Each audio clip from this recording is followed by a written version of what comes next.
Une drogue douce dont tous les Italiens sont accros, quel que soit leur milieu et quel que soit leur âge. Comment est-elle arrivée en Italie? Qui a inventé les pâtes? Pourquoi cette dépendance? Pour en savoir plus, nous avons pris rendez-vous avec un personnage, Oretta. Contrairement aux apparences, elle n'est pas cuisinière, mais historienne des pâtes. Et en Italie, étudier les pâtes et leur format, c'est étudier l'histoire du pays.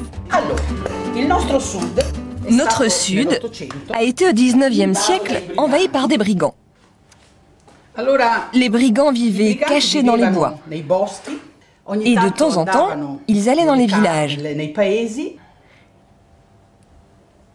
Et ça a donné ça, ce chapeau des brigands. La femme qui a fait ce premier petit disque a simplement copié le chapeau de son mari qui était brigand. C'est là qu'intervient notre fantaisie, l'imagination des gens. Car nous, Italiens, sommes un peuple imaginatif. C'est notre fantaisie. Si vous mettez dans les mains d'un enfant de la pâte, il vous invente des pâtes, car c'est en nous, c'est dans notre ADN, vous comprenez? Chaque format a donc sa propre histoire. Oretta a visité des centaines de petits villages italiens, consulté des milliers d'archives pour finalement recenser 332 formats de pâtes différents.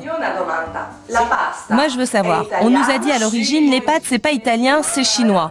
Par pitié, mais arrêtez de dire ces bêtises. Les pâtes, c'est italien. Elles sont arrivées avant l'an 1000, un peu avant l'an 1000, quand les musulmans ont débarqué en Sicile. Là, ils ont trouvé un blé dur, extraordinaire, de l'eau merveilleuse. Donc, ils ont pu construire des moulins. Et quelqu'un dont on ne sait s'il était musulman ou bien si c'était une femme du peuple, après avoir fabriqué de la pâte pour le couscous, a pris cette pâte dans la main et a fait certainement un truc comme ça. Et ça donne le trophier de Gênes.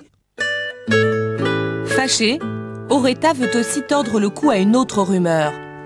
Ce n'est pas Marco Polo qui aurait rapporté des pâtes de Chine en 1295. D'ailleurs, elle a une preuve irréfutable. Regardez. Regardez bien ça. C'est une miniature.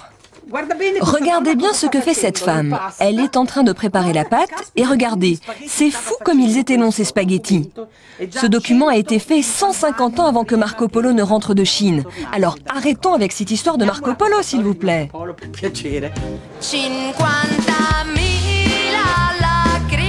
Les premières pâtes de l'histoire auraient donc vu le jour il y a environ 1000 ans sur le sol italien. Depuis, elles n'ont cessé d'évoluer. On va dans un magasin où il y a toutes les pâtes italiennes, du Val d'Aoste à la Sicile. Dans cette boutique, il y a des centaines de pâtes, des plus originales aux plus classiques. À chaque forme de pâte est associée une sauce. Difficile pour un étranger de s'y retrouver.